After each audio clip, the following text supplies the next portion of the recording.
Welcome to Reckless Speculating, and I'm telling you, abbreviated edition tonight because we only have two. We have two members missing, but I'm coming with all guns ablazing.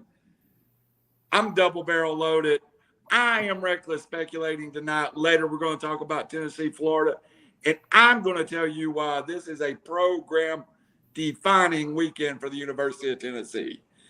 Over to my right, from the D, Colin Cowherd has stole my stick and is on national TV claiming the Lions are going to the playoffs. You heard it first here on Reckless Speculation. He is Tom Sloan.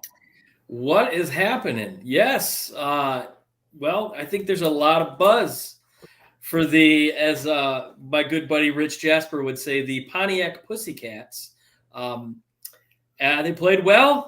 2 weeks they've really played well, and lo and behold, who has the third best quarterback efficiency in the NFL? Yes, Jared Goff.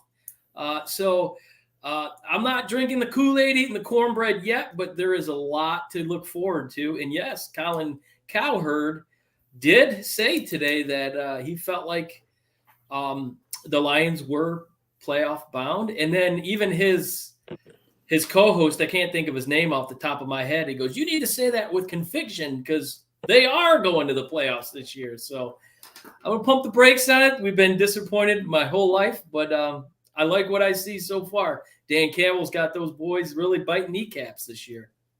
I'm not pumping the brakes. I'm going to make it worse. Over to my next. That way.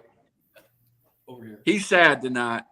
He's upset because his Titans got took to the shed this week. The Buffalo Bills may have exposed the Tennessee Titans. And we'll talk about where the Titans are at right now as far as, I don't know if you call it a program in the NFL, but where their team's at. He's Robbie Davis. Yeah, that's all true. But, Randall, you know what this week is. You know what this week's about. It is Tennessee-Florida week. There's a different air when you wake up. There's a different vibe. There's a different Twitter atmosphere. There's just something different about this week. For Vols fans, it's Florida week and it's Alabama week. Depending on your age, I definitely respect the Alabama week, but my age group, my generation, it's been this week. It's the Tennessee-Florida week. I will say Alabama's more of a rivalry, but I come closer to despising the Florida Gators than I do by far. Yeah. And this week, if you're a Florida Gator fan, you probably don't want to watch the show. I'm just going to go ahead and tell you, you probably don't want to watch the show. Come back and join us next week where I'll talk good about Anthony Richardson. Not this week. Not at all. Robbie, it is definitely an air of excitement around this game that's not been in a while, and we'll get into that in a little bit. But I do want to get to the NFL first, and I want to talk about some instant reactions from this weekend. We're sorry that two of our brothers can't be with us tonight, Shane and Raj. Raj may join us a little bit later, but they're dealing with some family stuff, and it's all right. I'm feeling it tonight. I know what my pregame routine was, and it was better than yours. So let's start, first of all, in the AFC South. And let's talk about the AFC South. Robbie, you are a Titans fan. You are a season ticket holder. Shane is a season ticket holder. Not only is it the Titans collapsed a little bit, at the beginning of the year, I spouted to anyone that would listen, the Colts are an elite playoff team, and Matt Ryan is going to make them a Super Bowl contender. The Texans and the Jaguars were trash. They didn't even belong in this division.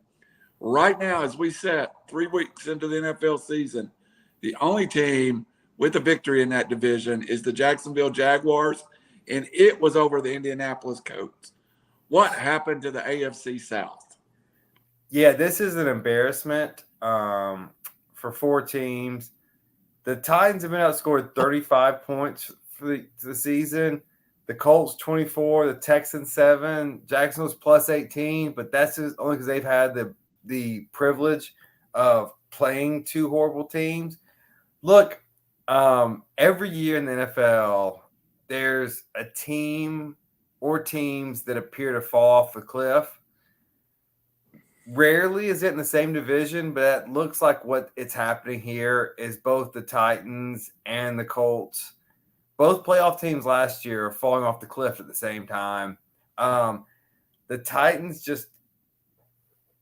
against probably, if I'd say, the best team in football right now, on the road, like on one series, you start off first down, 5 wide. What are you going to do? Pass ball. Second series, 2 tight ends. What are you going to do? Run the ball. 3rd and long. And then you're just giving the ball back to them. Like you're not being creative. So the Titans, I think the coach, I'm not saying Vrabel, but some of these, they just got to get on the same page and try to work Henry in more.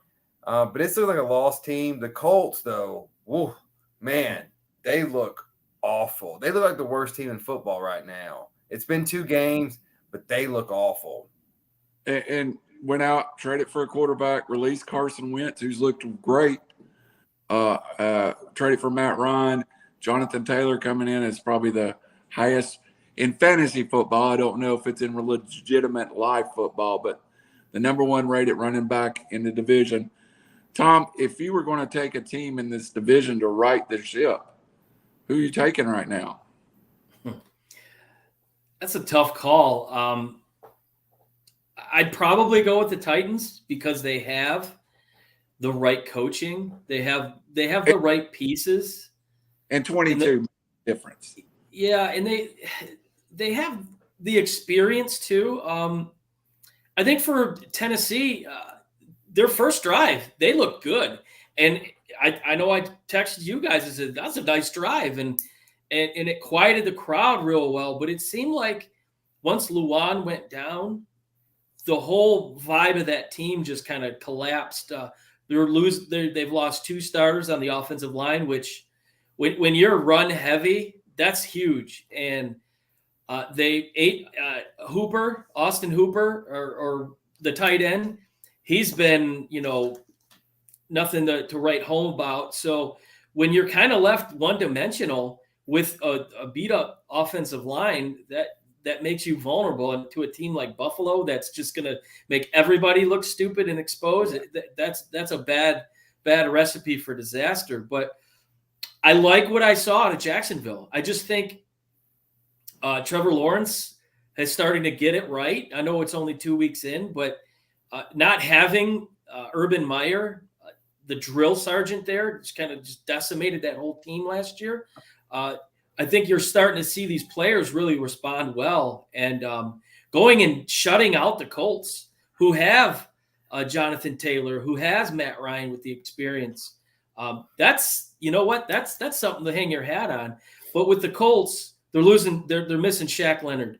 He's the heart and soul, and not only that defense, but he's the heart and soul of that team. And when he's not on the sidelines, that hurts. And from what I understand, he's supposed to be coming back soon, but I don't know if that's going to be enough. But if there's a team that can kind of rebound, and it all comes down to coaching, and I think Vrabel's one of the top 5 in the NFL, even though he's a Buckeye, that matters. And he just finds ways to get everything he can out of his team. And I can see them fixing it here within the next week or so. Just a quick little stat, and just to lay it out here. So to compare our teams, points against this year, the Titans have given up 62 points.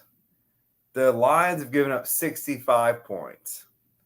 The point differential, Titans minus 35, Detroit plus 6. That's an offensive, just huge gap of not being able to move the football. Yep. Robbie, let me ask you a question right there.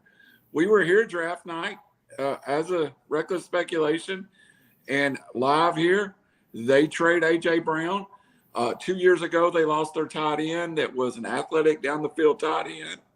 They've lost several players on the offensive line that us as fans don't go, oh, well, Lamb left and went to Detroit.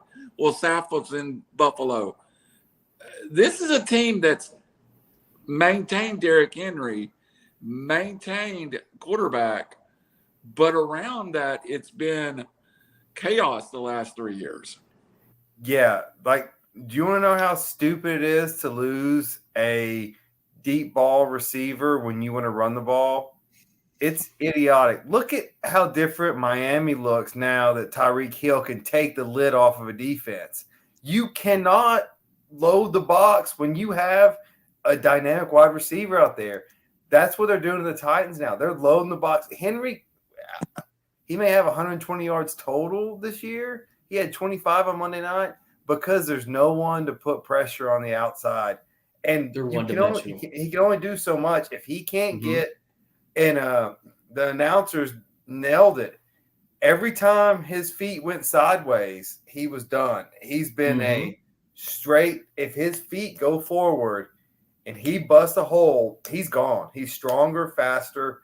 But without someone take the lid off the defense, yeah, I mean, these players get paid too. These coaches get paid too. Yeah, the Titans front office, I don't care if he was unhappy or not. You've got a short window. They blew it, and this is the consequences. And was under contract for this year. Yeah. Did not have to pay him a penny. It could have, I mean, and also he has publicly said he would have signed for like a $3 million less to stay with the Titans. But let's talk about A.J. Brown. Tom, A.J. Brown, right now. We're going to talk about Jalen Hurts a little later in this program. 15 catches, 224 yards.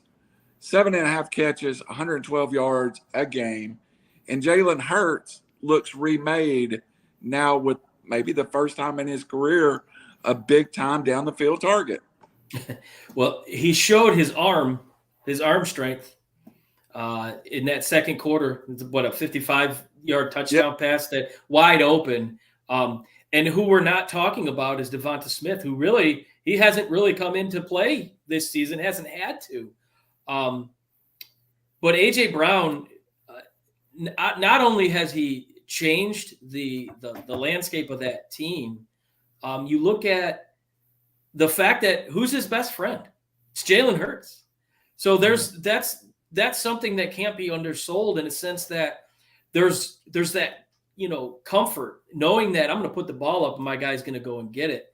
And I think them bringing A.J. Brown showed the Eagles' commitment to Jalen Hurts. And so I think the previous 2 years, he's kind of had that, well, if I make a mistake, are they going to pull me? That's not the case anymore. He's the guy. And he's right now he's playing, I know it's week 2, but he's playing MVP style football because not only is he killing you with his running ability, his escape ability, he's making right decisions in the pocket. He's becoming the quarterback that I think Baltimore would like to see Lamar Jackson become because he's not afraid to stay in the pocket, take the hit, but deliver the pass. So I think this NFC East is the Eagles and everybody else because Jalen Hurts from year 2 to year 3, it's incredible so far what we've been able to see. And what they did to Minnesota, who I remember 2 weeks ago, I was saying they could be a top 2, top 3 defense.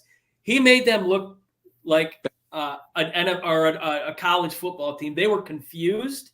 They didn't know what to do. And, Jalen Hurts to A.J. Brown, watch out. Tom, before I go back to Robbie to talk about A.J. Brown, I want to wrap up the Titans subject with pick that division top to bottom after 2 weeks. Well, I mean, like I said, I think Tennessee will get it right. As hard as it is to think at the moment, I'm going Tennessee. Jacksonville, I believe in this team. I really do. They've got a strong offense, and they got P. Ryan back, who was out all last year in running back. So I'll go Tennessee, Jacksonville, the Colts, and Houston hasn't looked bad. They've got a really good defense, but I don't think Davis Mills is anything that's going to be able to make a run. So I see them finished in last. So, Robbie, before we come to you and ask you the same question, I'm going to give you my predictions. Right. Mine are exactly the same as Tom's, except flip 1 and 2. I really think Jacksonville could win this division at like 9 and 8. It could be a real ugly division winner. Go ahead, Robbie. Under 500, perhaps? Nine's a lot of wins to get. Yeah. I think Vrabel will make some changes. If we got the Raiders this week, probably another loss, 0-3. I think we shuffle some stuff up. I still think this division's so bad that the Titans can climb. Titans, Jags. You're only Colts, one Texans. game out after 2. Go ahead. Yeah. Titans, Jags, Texans, Colts. Robbie, last question about the Titans, and it's going to lead into this talk a little farther about Jalen Hurts. Did we underappreciate how good A.J. Brown is as a receiver because he did line up in the huddle with Derrick Henry every week, and we assumed that he's just getting single coverage all over the field? No, I don't think we did at all. I mean, we were all shocked on draft night that he got traded. Like that, they went to the AFC Championship game the year before, number 1 seed, and then a bad performance by Tannehill and some missed field goals, lost at home to the eventual AFC Championship team. And then you just trade your best receiver for a rookie. And when there's no real salary cap issues, and really we got this year, maybe it's going to be blown up anyways. No, this was not us underappreciating. This was just a GM that tried to outsmart himself. Mm-hmm. And it's blowing up in his face currently. Yep. Good point. All right, guys, let's move on to the Eagles a little bit. I've got a test I want to give you both, and it's a little nice. We got a smaller crowd, so we can talk about it a little more and get into depth. Let's rate Jalen Hurts real quick as a quarterback. Would we all agree that Josh Allen and Patrick Mahomes and Tom Brady are better quarterbacks than Jalen Hurts? Currently? I don't know about Brady right now. Yeah, I agree. I'll give you Josh Allen and Mahomes, but let's pump the brakes on Brady right now. Yeah. All right, here's a name I would throw right now that's better than Brady. Tua leads to the next question. Who's the best post-Alabama quarterback? Tua, Jones, or Hurts? Right now, it's Hurts. It's Hurts because he's complete. He's brings the whole package. I think Tua's on his way, and why he's on his way is one guy. And like you said a few minutes ago, it's Tyreek Hill. Got him on my fantasy team. Thank you. That one player makes the difference. And look at the Chiefs. Their offense has kind of slipped a little bit this year, but as far as the top post Alabama, it's got to be Jalen Hurts. Mac Jones is a system type quarterback in New England. They're absolutely killing him. He's not going to make it a whole season. I seen a highlight of him walking off the field. They were literally helping him walk. He couldn't even walk straight. He's that beat up. But as far as being a complete all-around quarterback, it's Jalen Hurts, and Tua's on his way. I'd like to see him do a little bit more running, which I think is going to open up his downfield game. But yeah, he's coming. He's making a nice little impact.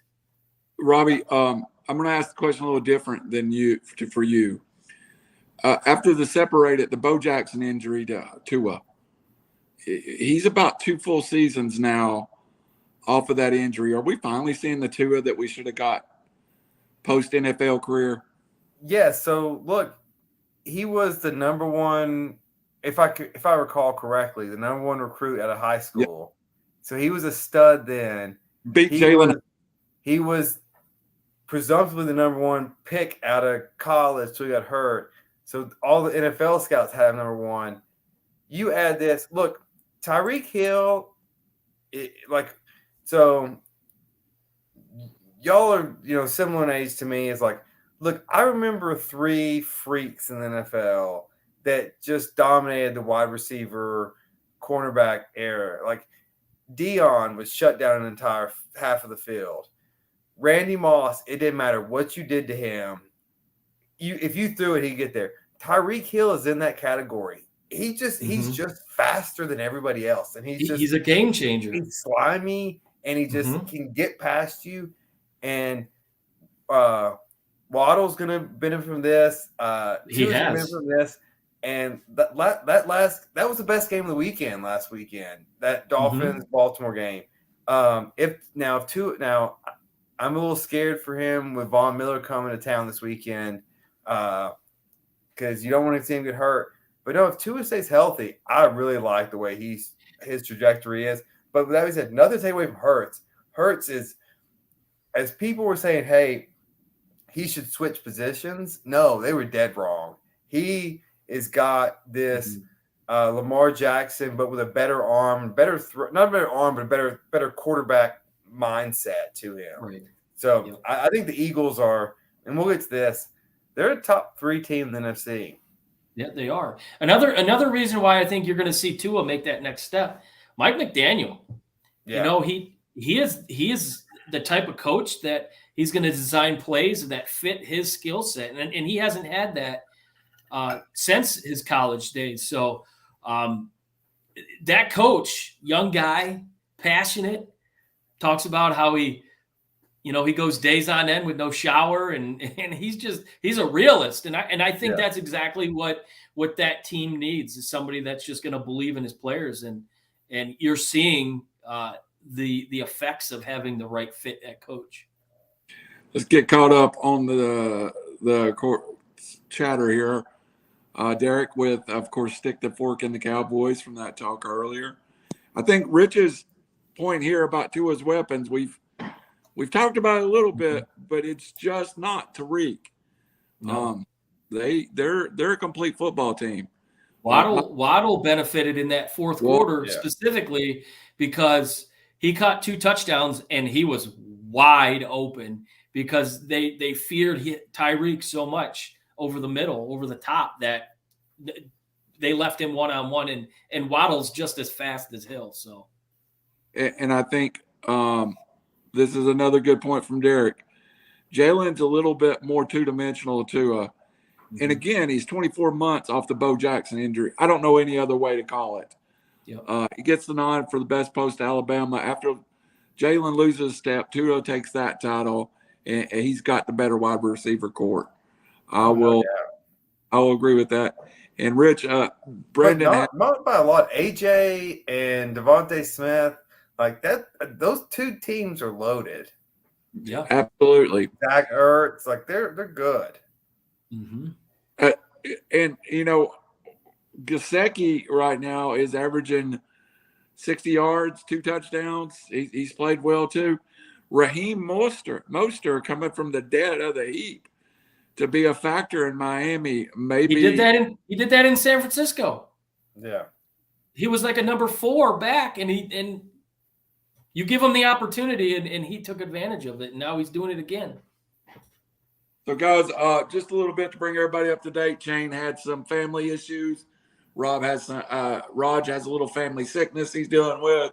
So we scaled it down tonight because I want the opportunity to talk to tonight. So I'm going to take Raj and Shane's minutes away from them. Let's move quickly to the NFL power ratings. Now, I took the before we go there, I jumped something I want to talk about real fast. Trey Lance goes down, a very bad ankle injury, out for the season. Jimmy G comes in and plays well. If you're Shanahan now, what are you telling this team about your quarterback situation? Jimmy Garoppolo is gone after this year. Robbie, what do you start with? I'm not so sure about that fact. That he's gone. I know they gave him a bunch of gave a bunch of draft picks. This is Trey Lance's third year without playing football or out playing substantial football. I'm not sure Jimmy G's gone. But if I'm him, I'm saying, look, this is why we brought Jimmy G back, is because we believe in him and we think we can win a Super Bowl with him. Whether that lands or not, I don't know if that's what I'm saying. But I think, at least I've been on this bandwagon all along. You got to keep Jimmy G because Trey Lance has not proven anything. And I'm not happy he got hurt. I hope the young man recovers, obviously. But yeah, if I'm San Francisco, if I'm the players, happy's not a right word because someone got hurt and their career's in jeopardy. But I think I'm more comfortable with Jimmy G moving forward. Robbie, I think as I go to Tom, it's not that Jimmy G's not maybe a better quarterback than Trey Lance. I don't think financially with the salary cap, you can keep Trey Lance and Jimmy G on the same team next year. And if I'm Jimmy G, I'm going somewhere and getting me a 3-year contract for $75 million. Well, I think this past offseason, I don't think Jimmy G wanted to go. That was the 49ers, I think, jumping the gun. I know I've said this before. I don't think Trey Lance was ready to take the next step.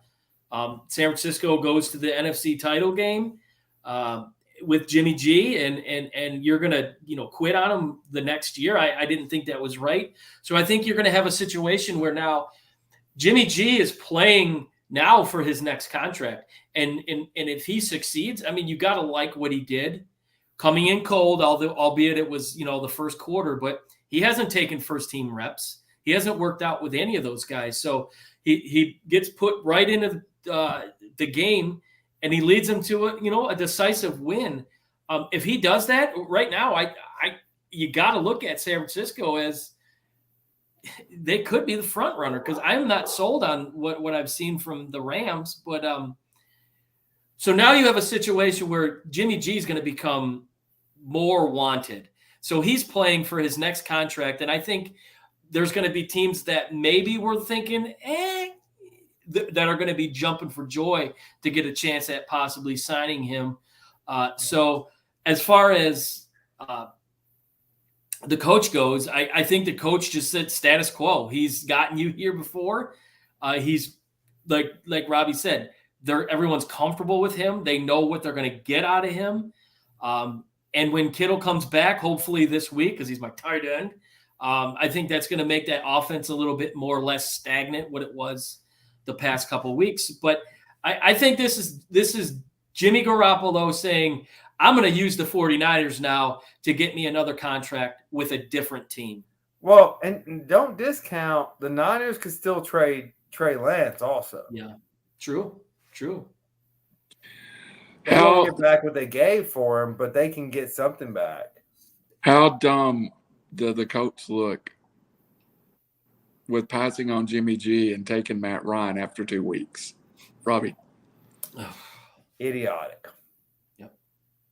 Yep. Yeah, they do. I hate to say it, and unless Matt Ryan gets I like this comment. Is Jimmy G going to become the next hired gun Ryan Fitzpatrick? I doubt it. He's got about 13 more teams to go on. I really think the situation with Jimmy G is news came out during the whole offseason that once he signed his big contract, his 5-year deal with San Francisco, he went MIA. He went radio silent for weeks on end. They were trying to get a hold of him. They weren't able to. And so I think a lot of teams looked at that as he's not really a team player, but things will be different come at the end of this season.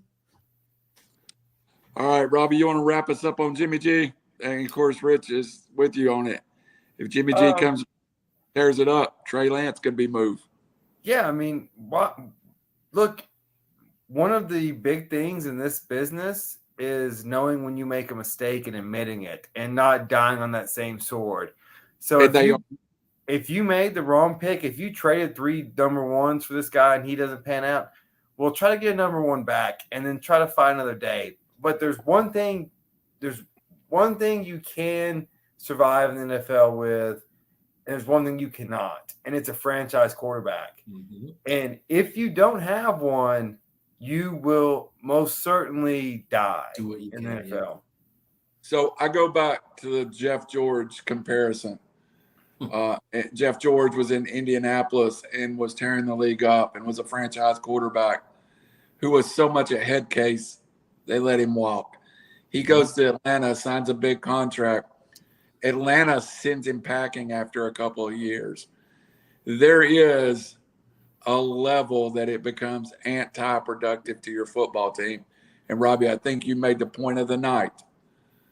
If you made a mistake and you continue to hold on to that mistake, you're just going to dig it deeper. Mm-hmm. So, you fix it. And I go back to the Arizona Cardinals. Josh Rosen with the 8th pick. Yeah, get rid of him. Next year is gone and Kyler Murray's in. And we're about to talk about the Cardinals and that AFC East. Guys, last subject on the NFL. I did a little bit of power ratings. Now, I didn't go too crazy. I actually stayed within the ESPN top 10, and I separated them via conference. And what I'm saying in this is I think this is not an NCAA rating system. This is the better football team right now. If these two teams played on a neutral field, I'll take any team rated above any team over them. And I want to start in the AFC. ESPN's number one team. And my number one team in the AFC is the Buffalo Bills. Is there anyone besides the Chiefs that are real contenders to the Buffalo Bills? No. No exclamation point. It's not even close. Not even close. No. You look at Buffalo, they're missing their heart and soul with Tre'Davious White.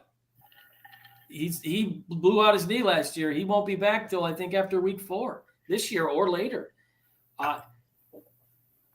All facets of the game, offense, defense, special teams, they are as complete of a team as I've seen in a long time.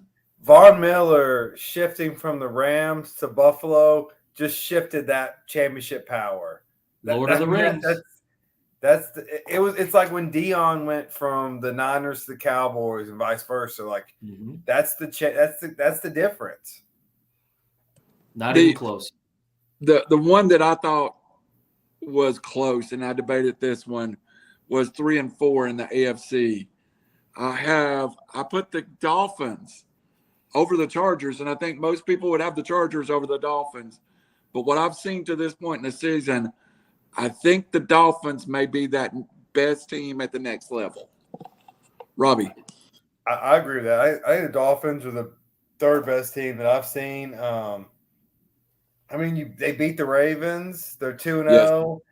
They beat the Patriots and the Ravens. That's the best resume so far, I think. Maybe the Bills beating the Rams and Titans, but Titans look garbage. So, Tom, what did you think 3 and 4? Would you have the Chargers or the Dolphins? On paper, you would say Chargers, but now with the injury that Herbert's got, that cartilage fracture, and it's, it doesn't matter where on your rib cage, it's going to affect him. That changes things. So I think for the Chargers to be number 3, they need their full allotment of receivers. And Allen was hurt last week. And, who's going to step up at tight end. So they've kind of become predictable in a sense that Mike Williams is going to do what he did last week, have a fantastic first half, kind of lackluster second half. I think the defense has made the adjustment.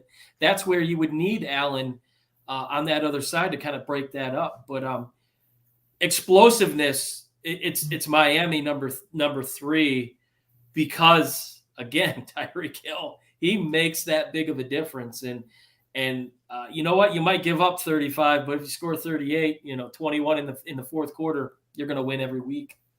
Robbie, we hear a name with the Chargers, and I think he's having a great second year as a pro.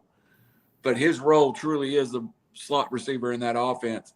Josh Palmer has played well, but he cannot replace what Keenan Allen is on the outside. And to me, that was my decision. Yeah, I mean, he's just not strong enough to play press covers. Like, he needs to be in the slot where he can get free and make some moves. And, yeah, I mean, yeah, he's not – I mean, he needs to be a slot receiver. You said it, nail on the head. I mean, he needs to be there. And so if he's not there, that limits the offense. Tom, Ravens' next best team up in my book. It was hard for me to come up with a team better than Baltimore. I mean, you got a quarterback in Lamar Jackson who's he's playing for his next contract. He's doing it himself. He doesn't have an agent, so he's got a lot of motivation. And up till probably the 8-minute mark of the fourth quarter, he looked like he was worth every penny that he's probably going to get from them next week or next year. So yeah, I mean, the defense kind of scares you, but then again, they're not going to go up against, the speed that Miami brings. So yeah, I could see the Ravens coming in right about where you have them. The North, the NFC North, let's call it what it is. It's terrible. They're going to walk away with that division. So interconference, I don't think they're going to have a hard time getting through it unless the Bengals can miraculously develop an offensive line, but I don't think that's going to happen. So, yeah, the Baltimore's probably a safe bet within that top 5. Robbie, you got anyone else other than Baltimore? No, I mean, that's the logical choice. The best quarterback left. I mean, the Bengals are going to get Joe Burrow killed. Like, they can't keep doing what they're doing. So, yeah, as of right now, Baltimore's number 5. If you wanted to get cute, you could switch Baltimore with LA, but I don't think so. I think I like Baltimore at 5. I think so, too. Welcome in, Raj Mehta, just in time for the discussion of the AFC. You survived COVID. It's my brain and liver that I'm worried about, not COVID per se, but don't waste your time on me, but we just talked about Baltimore, but then you said let's move on to the AFC. So we're doing total power rankings, or no, we're doing it by division. AFC and NFC. That would make sense. Those are conferences, but yes. Baltimore defense sucks. That's all I'm going to say. So I'm still taking Cincinnati. All right, let's move on to the NFC. And truthfully, I had that debate whether it's Cincinnati and Baltimore. In the NFC, I really, when I wrote down my rankings and I texted it out to y'all, I really felt like you could have flipped them upside down and had an argument that they were correct too. I really feel like the NFC is that close this year that there is some wild card to it. My number 5 team, the team we've already talked about, in the Niners, and Raj, we'll open up the Niners discussion with you. I think the consensus is that the Niners got better as a football team despite the injury to Trey Lance. That's not my consensus per se, only because I'm a firm believer in Elijah Mitchell. But yeah, they don't. But I understand what you're saying. Yeah, they were going to have to necessarily take their lumps with Lance. I think this day and age, especially with an accomplished team, we all think a guy can show up and just make the team better. No, I mean, Kaepernick wasn't, realistically speaking, that's not possible. Jimmy G, yeah, to start out the season is going to be much better, but he's got obvious limitations, and that's why they drafted Lance. But no, I totally agree. This is a great team, and I've said it before. Great is excessive, but it's been like 2 weeks, so bear with me. I love the defense. I love the skill positions, even with Jeff Wilson.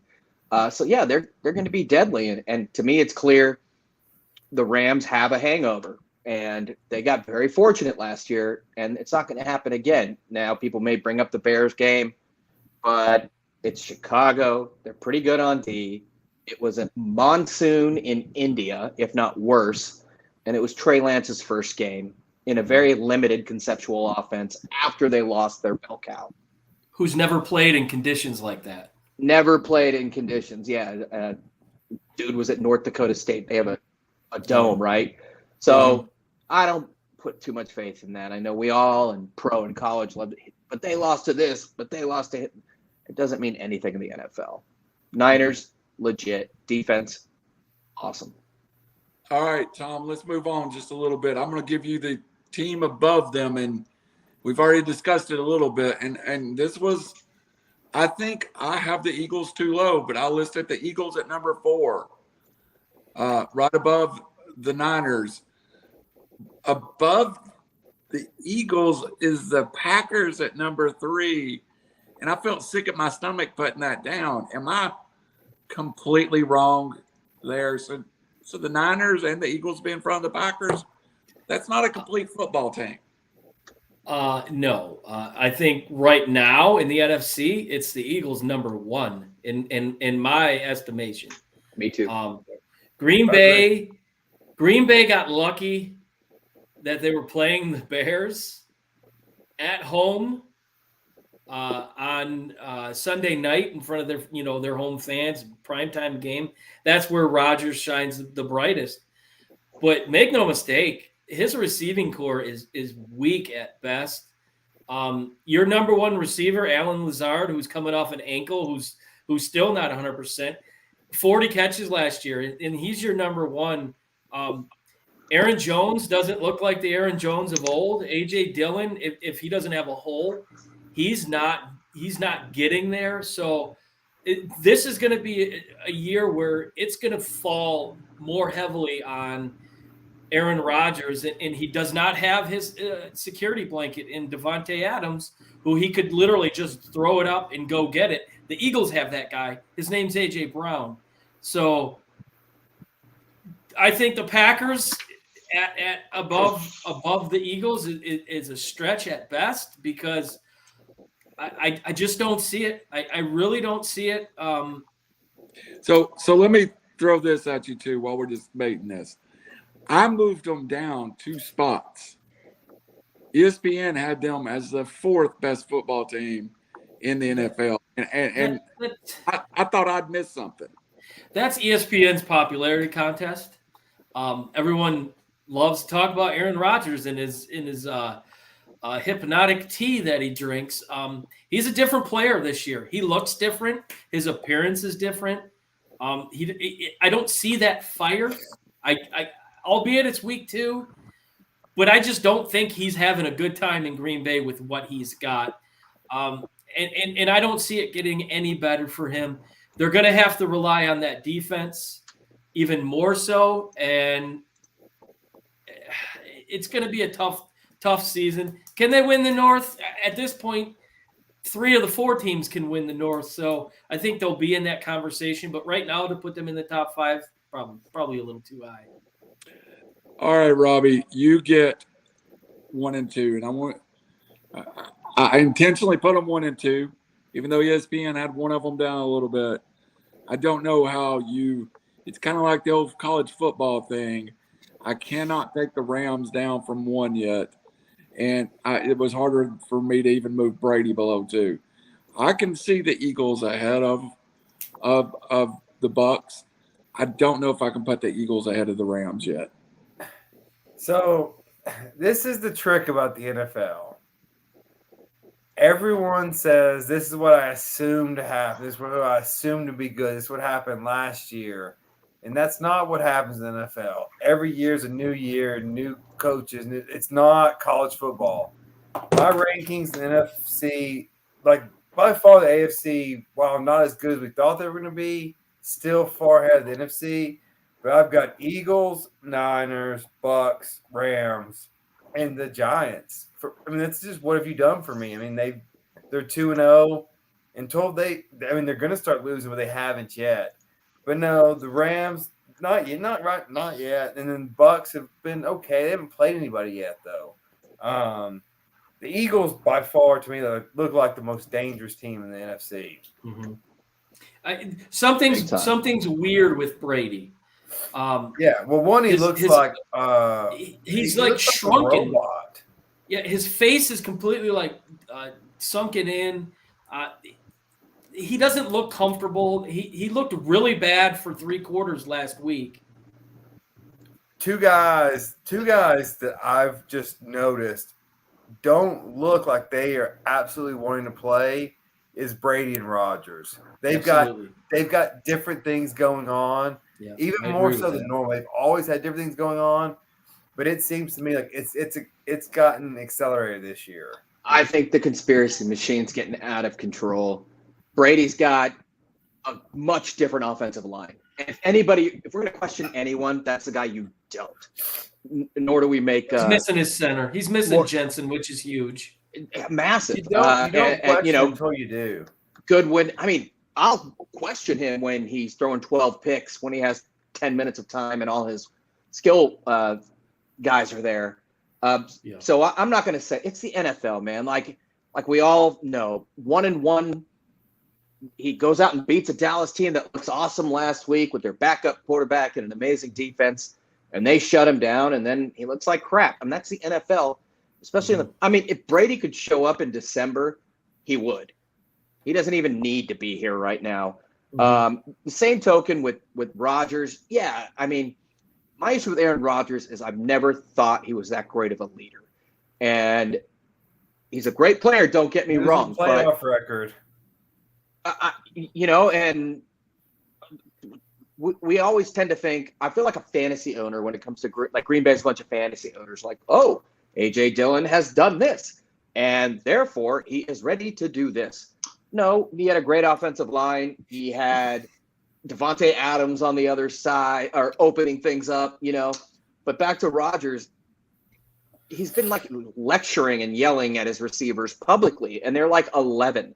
They weren't even born when he came out of Cal in 2004 or whatever it was. So that's my issue with him. With Brady, I don't worry.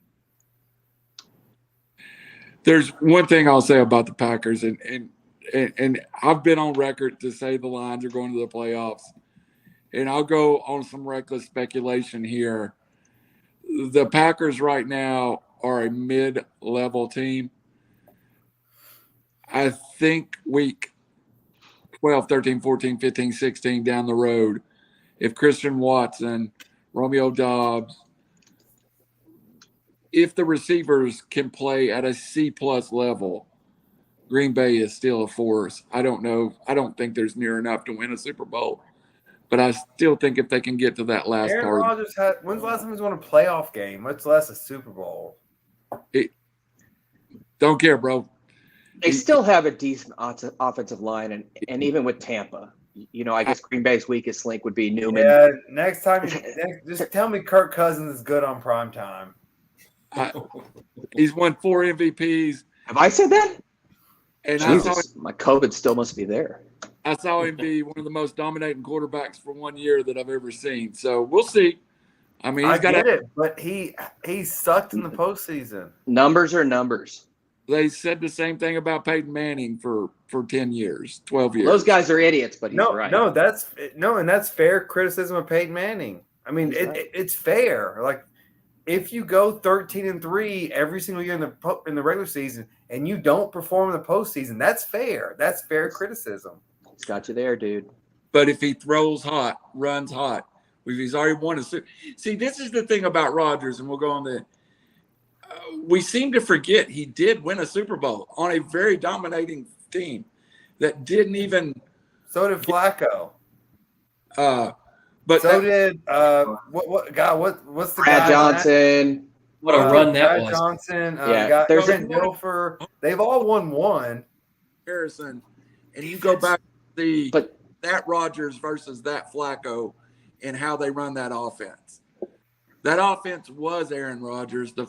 When Flacco won a Super Bowl, that offense was How many years has Rodgers been the 1 seed? Don't know. Because of his division, but all these guys we've mentioned they have defenses. Green Bay's defense is good. Tampa's good. Rams good. Niners good. Eagles good. Now Dallas good. We don't have to debate the merit of quarterbacks and who's supposed to do what we expect. It's all defense. But just don't tell me Rodgers is a god when he's got one. Well, Patrick Kind of looks like a god right now with his hairdo, if you're into mythology. I don't even think Super Bowls define a quarterback. So He's a god in his own eyes. I I think, agree. again, Says from a true Peyton worshiper. and that's fair too. I worship him post-career because he is the funniest damn TV personality I've ever seen. so how many quarterbacks have been to 4 Super Bowls like Peyton? Jim Kelly. Jim Kelly. He won End of discussion. 0. Elway. How many did Elway win? 2. 2. How many did Peyton Manning win? Let's 2. see. Did how many Roethlisberger go to? 3? 4. We're not 4. speculating now. We're just arguing. So I want to move on. Reckless So- arguing. Football world, and That's why we're married. I'll mute everybody because I'm going to be a selfish for this week. I'm going to be so selfish for the next half hour, and we're going to talk about what I want to talk about. And what I want to talk about is reckless speculation.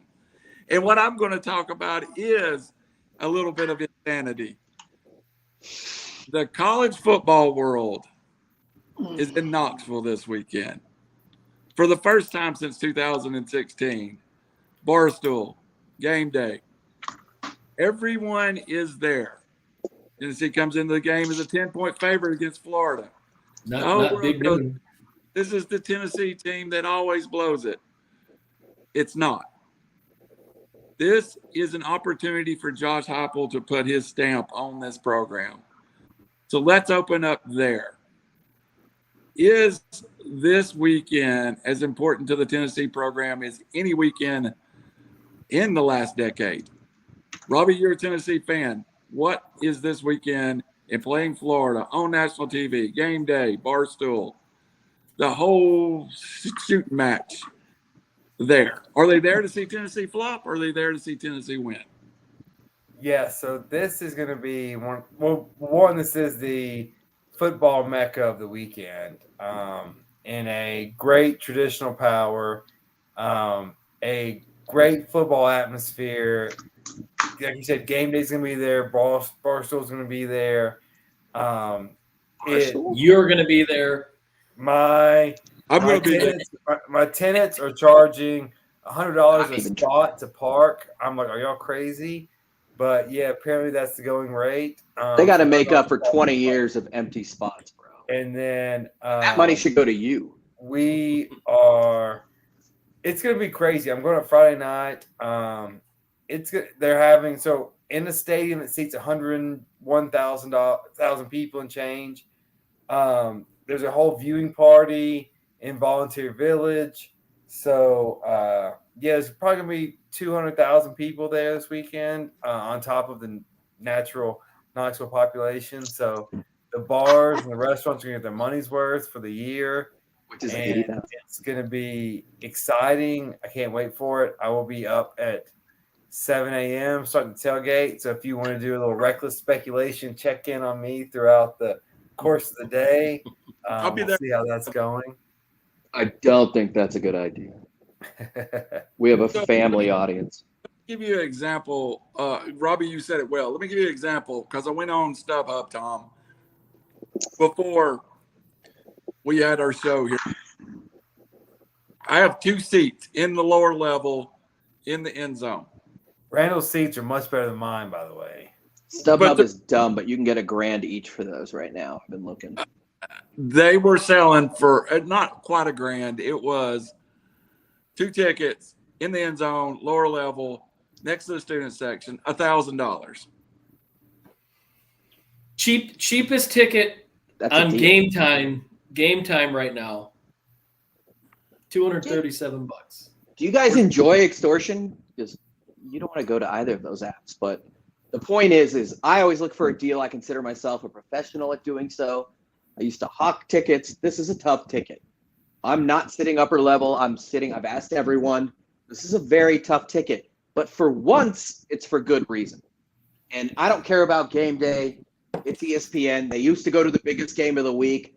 Now they go to novel locations. However, they should always have cameras at certain places, and one of them is Knoxville with 180,000 people in the Vol Navy. And yeah, I think you guys are all a bunch of a-holes just when it comes to reality, but it's an amazing place where college football is best viewed there, and the rest of college football is best when they are good.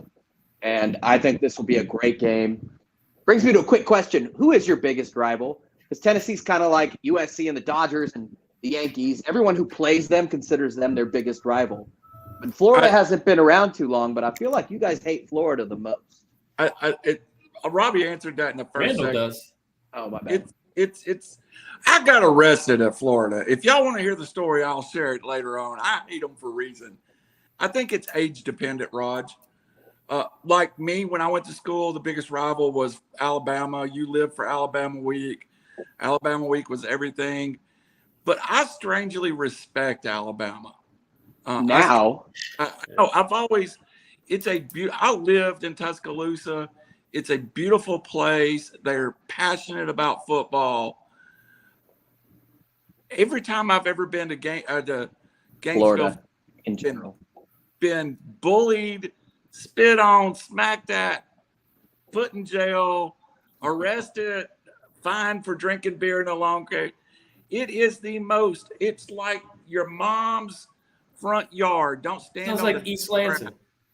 So in short, once It's worse than that. I've been to both. Florida, once Billy Donovan got to Florida in basketball, that elevated Florida over Alabama for me because it's multi-sports now. So I hate Florida in basketball and football, where Alabama, while Tennessee, oddly enough, has not done well against Alabama, but Alabama doesn't care about basketball. So it's just that kind of multi-sport thing that really gets Florida. It just irks me.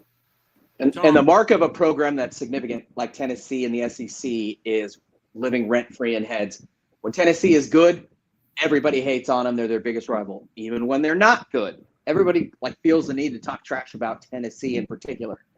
There's no need to do that, but that's the mark of a program that deserves relevance. And I made a post on Vintage College Football this week about the rivalry, and I clearly marked it that Florida had won 13 of the last 15 games, and I have had over 200 responses from Gator fans just talking trash to me.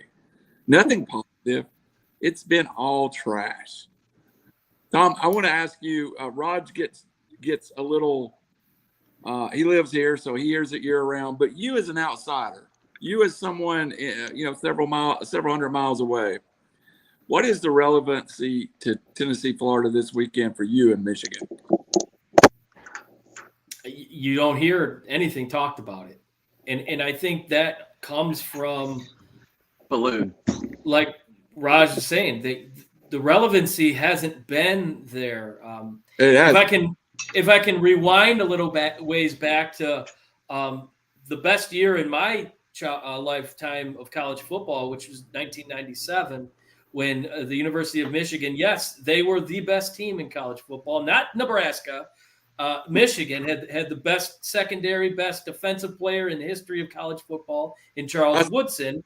But anyways, that was a good time for Tennessee football because who did they have at the helm? Number 16, Peyton Manning. I like to call him poo-poo Peyton Manning because, he thought he deserved the Heisman Trophy, but we all know who got it and who deserved it. He did whine a lot. But the relevancy hasn't been there. I think Michigan fans talk about Tennessee because you have your backup quarterback, whose name escapes me at the moment. Milton transferred from Michigan, who was a complete bust here to Tennessee. So I think it's getting a little hotter though, and I think once Friday night comes around and it starts to become closer to the weekend, I think that people start to look at the schedule like, okay, what's the game of the week? It's definitely going to be Florida and Tennessee. The Speakeasy will be live this Saturday, a big party going on. So that will be the game on the big screen to start it off. So, but It's tough because this is Big Ten country. I think a lot of people, I don't want to say don't appreciate SEC football. I don't think they understand it fully. It's The not passion. It's not a national brand like it used to be. Tom, you your know- dose of perspective is so valued and deeply appreciated. I can put down the crazy pills for now on this show. So thank you. Well, I will say this. Reality is tough. But go ahead. Robbie. Yeah, I will say this, and this is what I worry about with the division of networks and contracts. It's going to hurt college football if ESPN only talks about the SEC and Fox only talks about the Big Ten, and there's not this intertwined competition that what the NFL maintains as far as Fox. Like there's CBS and Fox have different contracts, but they all talk about each other. So I don't want ESPN and or Fox to ignore the other conference because that's going to suck as far as college football moving forward. So I strangely agree with Tom's point and your point, Robbie. And I think there's more college football fans like me than we realize. I watch one Big Ten game a year. That's Michigan, Ohio State. I watch maybe 2 Pac-10 games a year because I'm a huge UCLA fan. It's too many. Cousin play at UCLA. College football by nature is a little bit still divided throughout the country. I agree with your point, Robbie, but there's certain brands, there's certain games that could transpose itself. I think Oklahoma, Nebraska did that for a period. I think Texas, Oklahoma still does it. I think USC, Notre Dame did it. I think Army, Navy. I think Alabama, Auburn does it. But Tennessee, Florida, I don't mean to be this guy, but it doesn't. To the rest of the country, it's just two teams that play each other in lot. I know you guys are excited, but it's not what it was. Right now, the books say Tennessee is going to kill them. Technically, Clemson at Wake Forest is as interesting, if not more, based upon rankings and the spread. That's what I understand your point. Raj, Wake Forest may do well to put 25,000 people in that stadium. I mean, who cares? There's not a lot to do in Knoxville. No offense. Who cares if they put 100 there?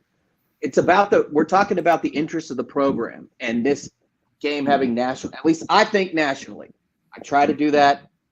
I hate to burst your boat. You guys, a whole lot. and you know you're smaller. More in Knoxville. You guys get than most upset. SEC campuses. People don't share your enthusiasm, which is more of a reflection. But again, in Knoxville, Tennessee, very few people care about USC or UCLA.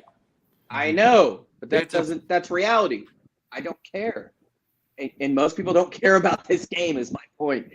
Game day goes to Pennsylvania for Army Navy. Great thing. They go to Harvard, Yale. Last week they were in Boone, North Carolina for Troy, Appy State.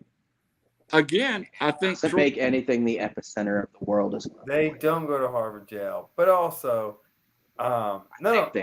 they're coming to Knoxville because that is the biggest game on their network of the week. I mean, that's just what they do.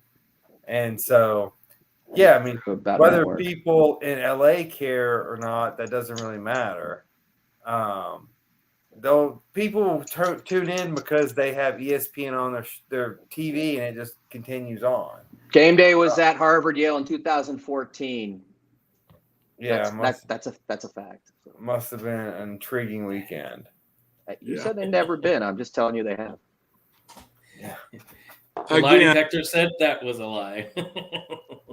Yeah. The ratings for Tennessee, Florida will be out, and we'll see where it does. I expect it'll do very good numbers with being. Well, if you look in a sense, I don't mean to cut you off, Randall. I kind of had this thought in my head. This is the biggest game in their program in the last probably 5 years, maybe longer. This is the national championship game for them because if they don't win this game, then October 15th, who I plan on being in Knoxville for, is meaningless. The Alabama game. And then that becomes huge. That puts Tennessee back on the map. People are going to look forward to that type of game. So this is the biggest game on their schedule in the last 5 years. This is their Super Bowl. Yeah, I don't take issue with people being excited about the game. I kind of just take issue whenever anything where others are spoken for. Like, this is it. It's absolute. But I guess that's speculation. Because I only care because I think It's kind of what we do. Tennessee fans, in theory, fans deserve this. I think that's why I care. And I think they're going to win, and I think they're going to give Alabama a game. And that's the week where I'll be like, hell yeah, game day. Come here then, because that's going to be a game. All right, guys. Tom, you're in trouble. I mean, Rich, you're in trouble with Tom. It's like, what? Tom is invited to a game? I see. You didn't share the news. All right. I don't want to go. That was reckless speculating at this point. Yeah, that's the defense. On this subject, but I do want to talk about it before we go to the power ratings. I would like to get a prediction from each of you, Tennessee, Florida, because I'm going to take 5 minutes and I'm going to rant at the end of it about Josh Heupel and what I think of Josh Heupel. Let's start on the bottom row with Raj. Tennessee, Florida. Give us a prediction.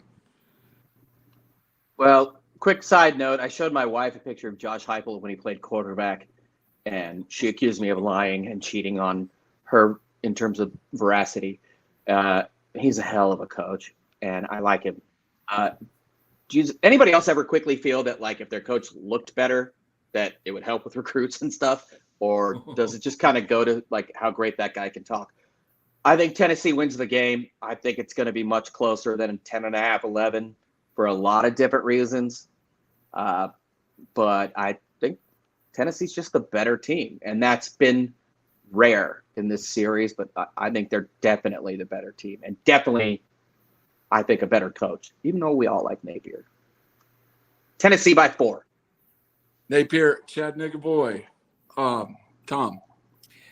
Yeah, I'm going to kind of piggyback off what Raj said. I like Tennessee here. I think this number is really ridiculous, 10.5. The over-under is at 62. That seems a little inflated. This is a big game for both teams. I think Florida's coming off a loss. They want a revenge, get their season back on track. So I like Tennessee. I think Florida covers here, and I like the under because I think this is going to be more of a defensive struggle than what we've seen in the first 2 weeks with Tennessee just airing it out. So going to be a test for Hayden Hooker. This is his big moment on the big stage. So how's he going to hold up? But give me Florida cover, Tennessee to win. Robbie Davis. We got the Jasper boys, Tom, Rich with the Gators, and Derek with the Vols. I like the under also, but I like Tennessee with the points. With that being said, either Tennessee covers or bet Florida money line. I don't think it's going to be close. That's what sage advice. Close. I think Tennessee's going close. They're going to blow them out. Gambler in right there. Because man, it's going to be electric. It's going to be nuts. Probably the biggest game in Knoxville, hype-wise, even bigger than Oklahoma back whenever they played. That was probably the biggest game in Knoxville. It's going to be nuts. They haven't been this good in a long time, and I think the world knows they're good. Yeah. And that adds a hype. Yeah. So, yeah, give me the points and the under. I want to take just a second, and everybody knows I attended the University of Tennessee, so I'm going to take a second. This is the reason I started this network, is so I could have a second to rant. I'm going to take it here. I'm going to pick Tennessee at the end of this, but what I'm going to do in between is talk about the respect that I've grown to have for Josh Heupel. And I've been in a room with him twice, once at an alumni event, one at a smaller ticket holder event. And Rod, you're absolutely right that he looks like every man standing on the street corner. He looks like your Uncle Tommy that fixes cars in the backyard on the weekend. I love my uncle. He looked, yeah, Uncle Tommy. I don't think Chrgers. Singularly well spoken. He speaks well about the football team, and everything he talks about is football related. When you saw Phil Fulmer, you saw someone that was caring about the media, and it was all over the place. Derek Dooley tried to be a stand-up comedian. Lane Kiffin was Lane Kiffin. So we've been through this group of coaches. Everyone's got to get laid occasionally. Yes. He's a leader. He's definitely a leader. Butch Jones was absolutely a psycho that could get red-faced trying to order a hamburger at a buffet. So for Tennessee, it's been embarrassing to be a Tennessee graduate at times over the last 15 years. We haven't been to Atlanta since 2007. We haven't played for an SEC title in the longest period of my lifetime. So I want Tennessee to win so bad this weekend. I want Tennessee to be relevant. I want Tennessee to be someone that brings attention to eyes. But I don't want to lose the fact that last year, this program had 60 people on scholarship. 60 people, 60 players. We were dressing out less people than an FCS team. The portal is the reason this program rebuilt in 2 years and not in 10 years. So for everything I've killed about the portal, you see a program can rebuild, can restructure. We still only have 78 kids on scholarships. And it does hurt you in special teams. Our kicker's not on scholarship. Our long snapper got a scholarship this year. You got to steal those scholarships. I'm with Robbie, though. I don't think Josh Heupel is Mel Tucker. I don't think he's a con guy. I don't think he's doing it sideways. And I think the band will play early and often, one way or the other one. So it's going to be Tennessee with this huge blowout win, or go ahead and get Florida on the money line, because I don't see any other outcomes. I think Neyland Stadium is the difference in the game, and I think it can make a difference in this game. So appreciate y'all letting me rant, but if Heupel walks out of Knoxville with a W this weekend, people's going to be naming their kids Josh on Monday. And but will he leave though? Like if Venables doesn't work out, is there an element? Look, that's way down the line. After him. No, but he wasn't like that good yet. That program is in better shape today because of the 18 months he's already spent there. Oh yeah, well, much better. If Venables fails 4 years from now and Josh Heupel leaves 5 years from now, that roster will be in better shape than it ever was under. No, Butch. Don't forget, that's a great Oklahoma point. fired him. He's not going back to Oklahoma. There was some politics there. I worry more about someone, if he has a lot of success, I would worry more someone like Texas or somebody that kind of money could come after him, not as much about Oklahoma. For your guys' sake, let's just hope that this is a problem down the line, because that means he would have won a ton of ball games in Knoxville. Yes, it would. Yes, it would. So thank y'all for letting me rant. Come next week, I will be coming in, and I like it. Tom, this guy named Tom said Michigan State benefited from the transfer portal last year. You are right. One thing I give Heupel credit for over Mel Tucker, most of the kids Heupel has brought in has had multiple years of eligibility. He's had people try to transfer that was kind of the one and done. If you weren't elite, you didn't get that spot. So Mel Tucker stole $95 million from USC wouldn't have a team if not for the transfer portal. I love it. Have you looked at that game Saturday? There's nobody happier in America than Mel Tucker. That was easy money, dude. Washington. Oh my God. People were like, 3.5. They were so bad. Do you see that they got the row the boat Gophers coming into East Lansing, and they're favored by 3. Row the boat, favored by 3. That's how much Mel Tucker stole money from the University of Michigan State, whatever. That's taxpayer money, is it? That's a public university, right? Row the boat. Let's get through the last subject we're going to cover tonight. I want to cover our top 10, the River City Media top 10 rankings in college football. And I'm going to start at the bottom and go around and let each one of y'all mention, is this team too high or too low? And Rod, since you're, let me see who I had number 10 so we can. Okay. Quick disclaimer. I don't care. It's week 2 until each team plays each other. I don't get upset if somebody says your opinion. Yeah. I don't care if you guys. I'm not going to argue over it. Whatever people think, they think. I hope for objectivity, but don't think I care. I'm going to fight over something for once. Well, I just let you. Who knows? That's yet to be seen. I've got USC hiring anybody in the country, so we'll go there and stop there. You're drunk on power. Let's talk about the Big 12 in general, though, and let's start with the Big 12 are represented by 2 teams on this list: Oklahoma, which your coach left, and Oklahoma State, which is traditionally kind of a lower top 10 team. Is Oklahoma and Oklahoma State are in the Big 12 this year, and they are at 10, and Oklahoma is at 6. Are you asking me? Oh shit! Sorry. Yes, it's so early that I just have this issue with ever throwing anything out there, which is I guess why I'm still married, and why I'm not an attorney. I think defense matters a lot, and I don't think USC has the defense, and I definitely don't think Oklahoma State has the defense. When it comes to OU, they lost so much. I like Dylan Gabriel. I really do. I like Hawaiian quarterbacks, but UCF. Yeah, exactly. A UCF guy. Played a lot of football at UCF. I don't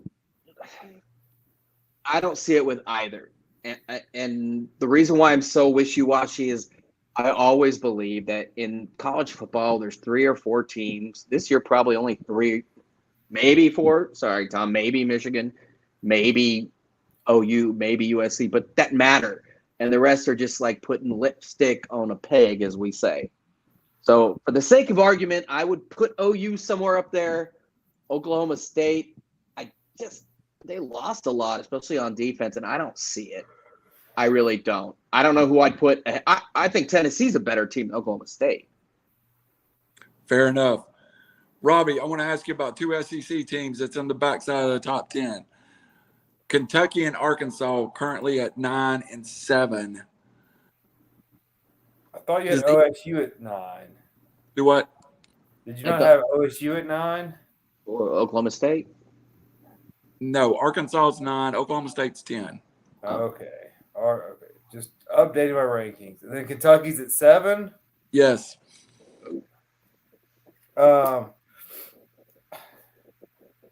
Yeah, I mean, that seems about right. I mean, I think Kentucky would go – granted, I've not seen Oklahoma or Oklahoma State play. Kentucky's got a better win, I think, than both of those. So I'd put Oklahoma above – or Kentucky above Oklahoma and maybe in Arkansas as well. But I'm kind of with Raj on this. Like, it's fodder. It's fun, and we'll do it. But it's early, and, like, yeah, I mean, it's hard to even see how these teams play yet. Yes, it's fodder. That's what we do. It's the reason it's called reckless speculation. I mean, question for you guys quickly, like Arkansas, why do we think, aside from them just being kids, that – I mean, they're a good team. We all know that. But they beat a very good team in Cincinnati, and then they barely beat what looks like a crappy team in South Carolina, and they struggle with Missouri State, who's actually better than the name. But it's a week-to-week thing, and these are 18-year-olds, right? And I get it. That's why with reckless speculation, it's okay to be wrong. But how good is a team like Arkansas when that's their resume thus far? You know, why do they struggle with Missouri State? Bobby Petrino. Yeah, that's fair. What about South Carolina, though? Don't say Beamer, because that guy's an idiot. And the quarterback sucks. Yeah, that's fun to talk about. That guy's losing his marbles quickly. Mm-hmm. He's a dumbass.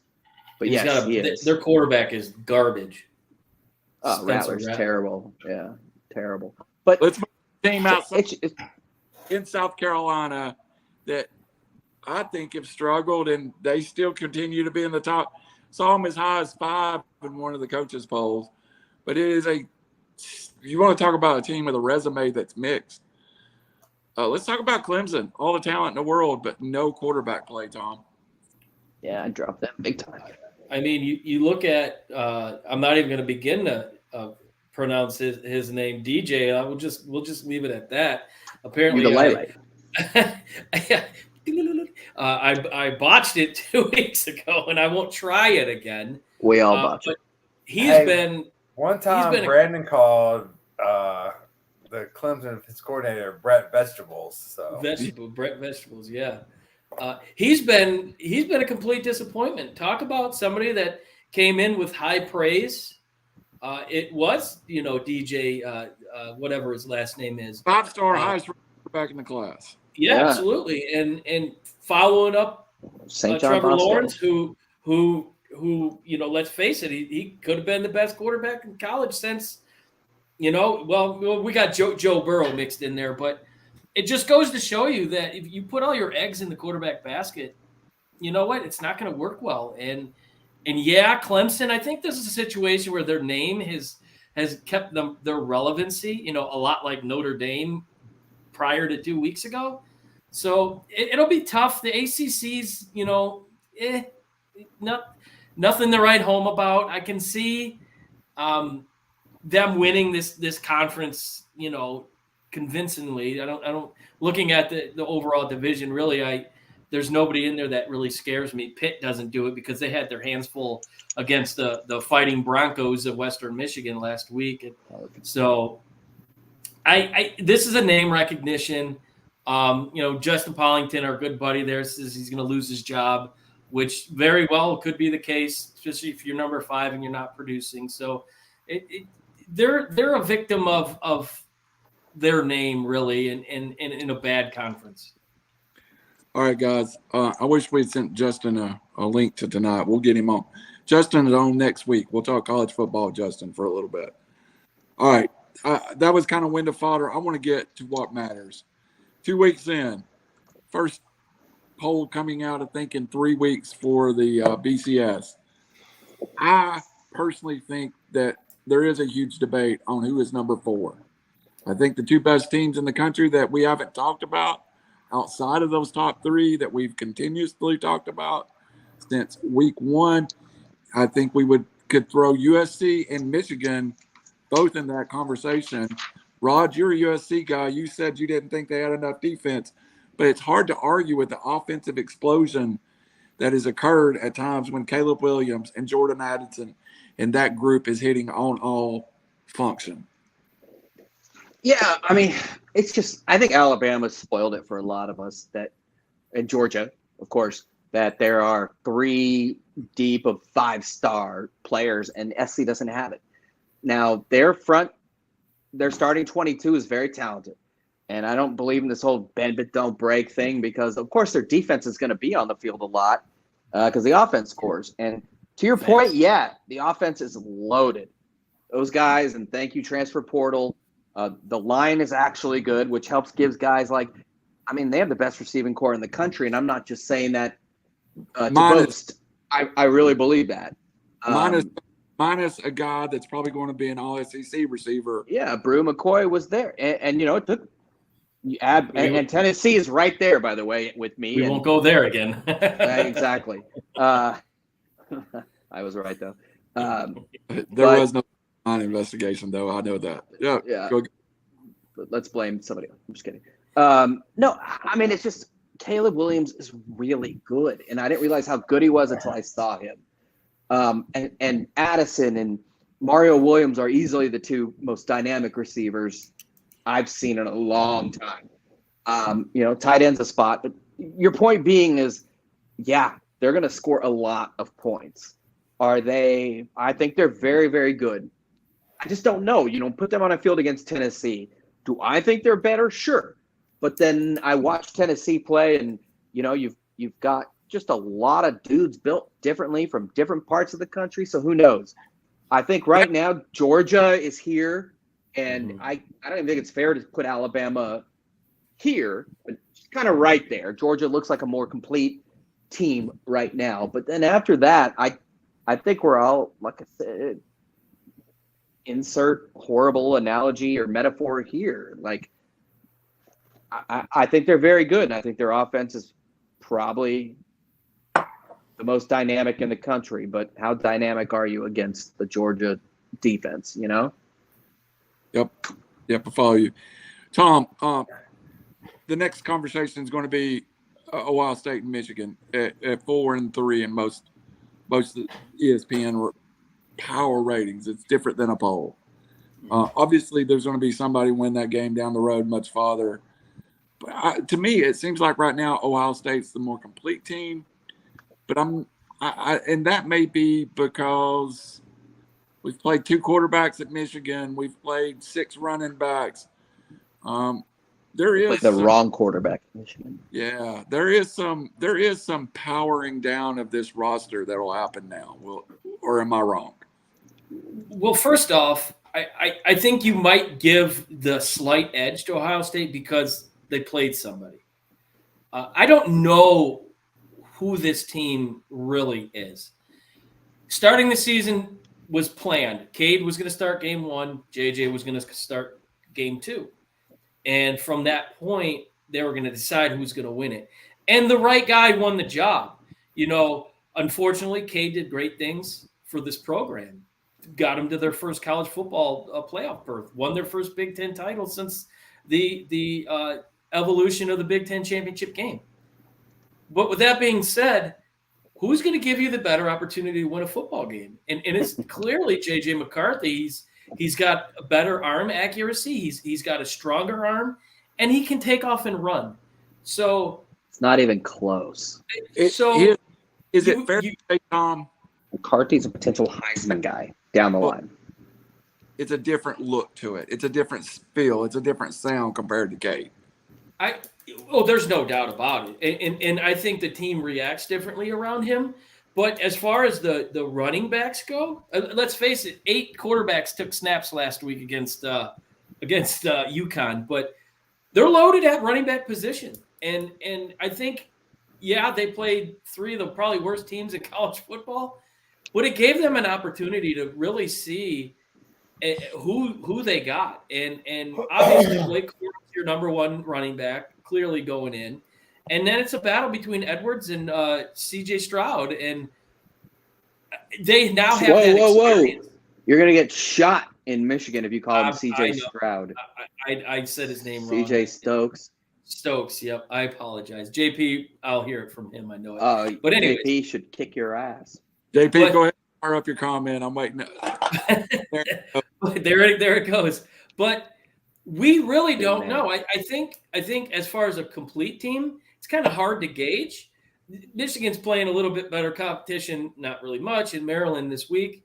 But the bright spot I will say with Michigan is the one side that I didn't think they would do well is off defensively.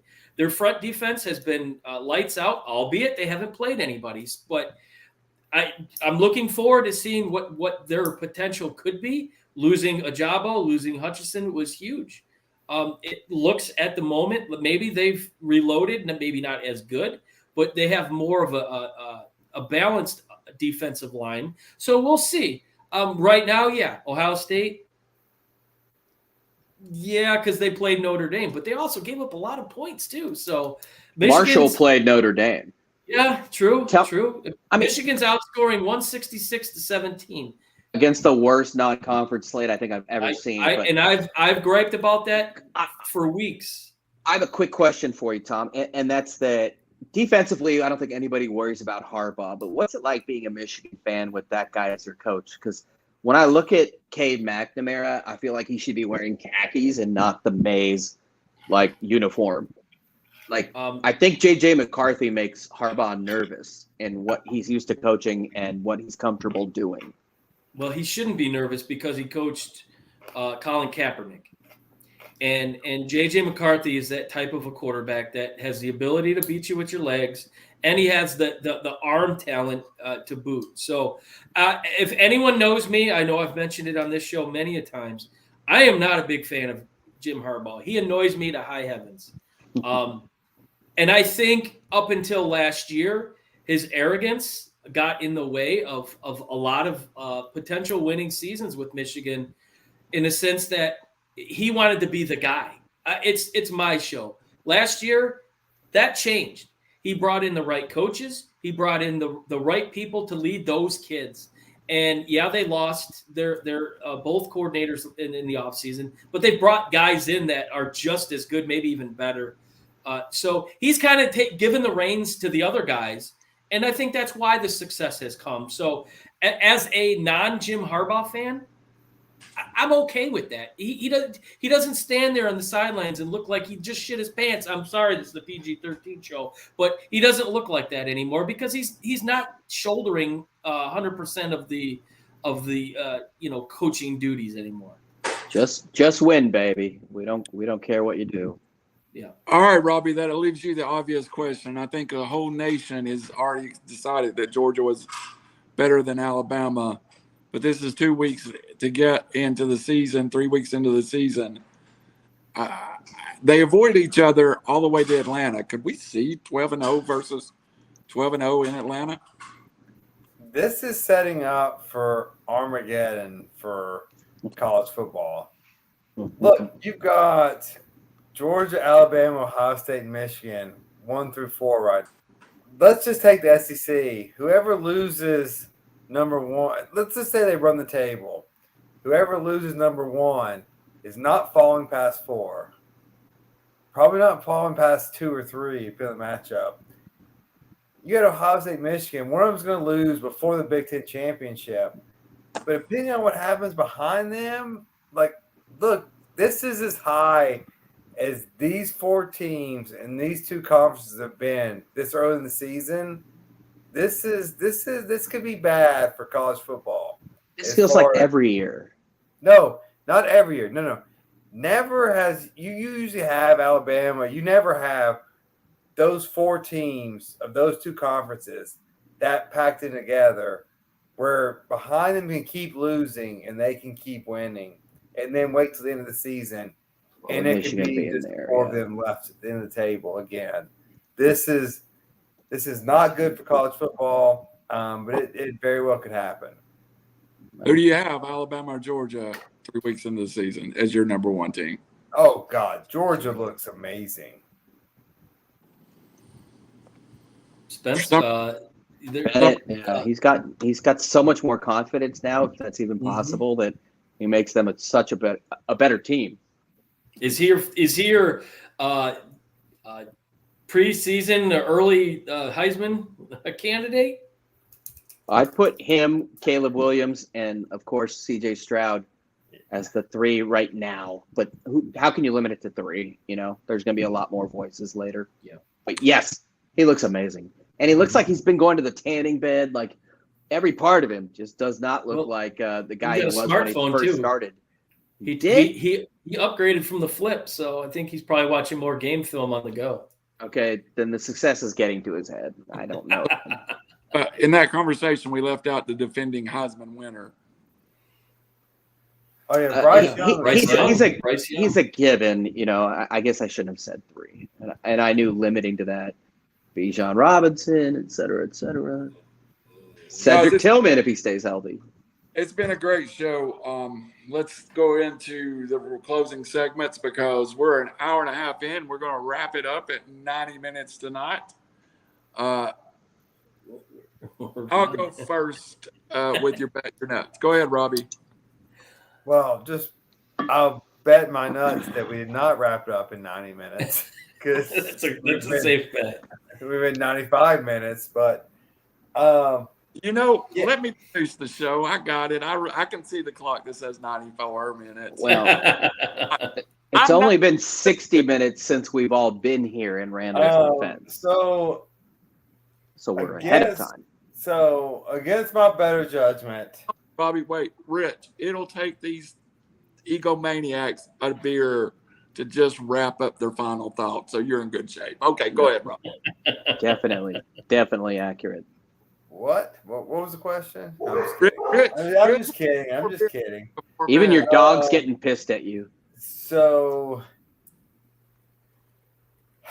against my better judgment, I don't want to do it. I don't want to, but I'm going to do it. I'm going to take the Vols minus 10.5 and parlay it with the under.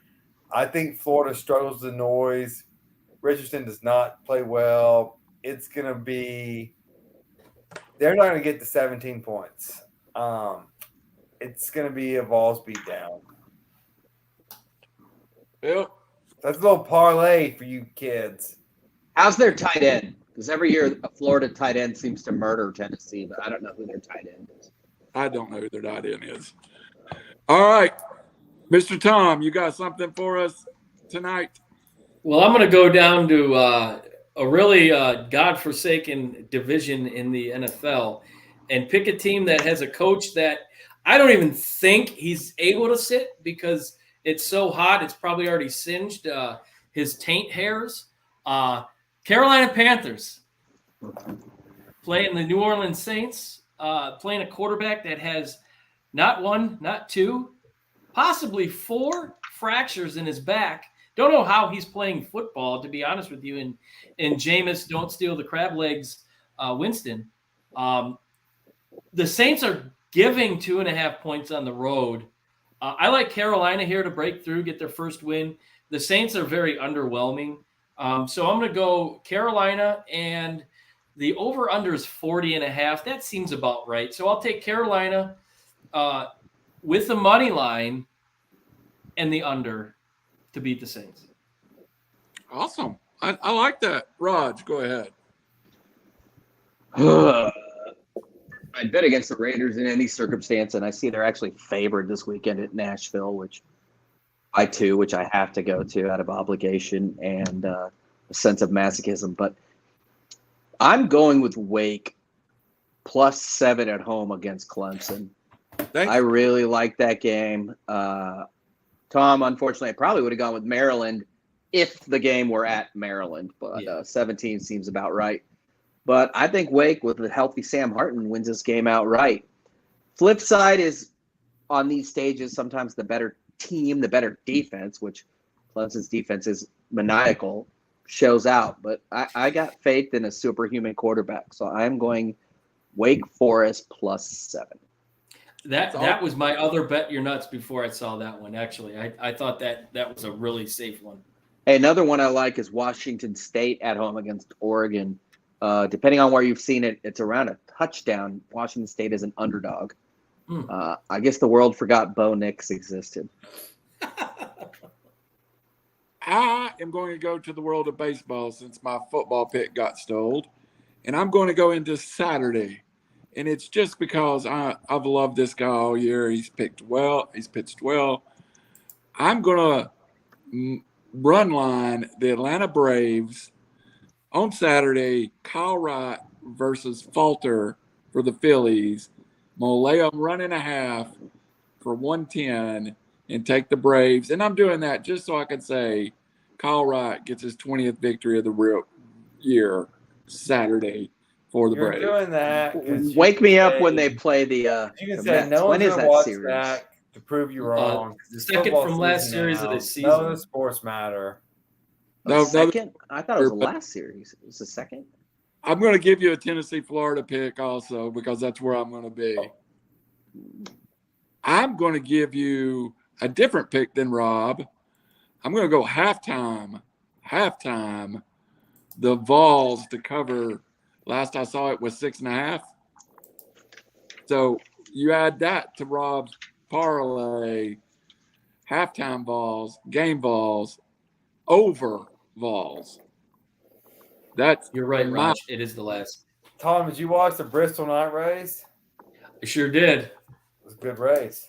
Yeah, that was exciting. Yeah, All right. I'm ready for that one. I'm ready for that one. We can talk about after our show is done or not.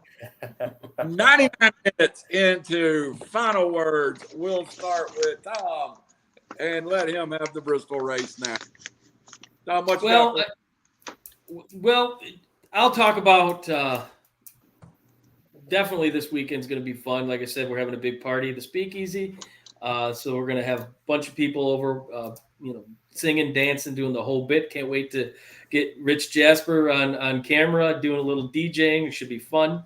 But I'm looking forward to Michigan playing a team and won't be favored by, a half a century. This, albeit, is Maryland. Normally, you wouldn't be too excited about it, but it's a team that has a legitimate quarterback and Tua's little brother, and it'll be nice to see the Michigan Wolverines play somebody with somewhat significance to kind of test to see where they're at. So I look forward to the Big Ten season getting underway, the BS non-conference that they've played, which ultimately could come down and bite them in the butt. But we won't go there yet.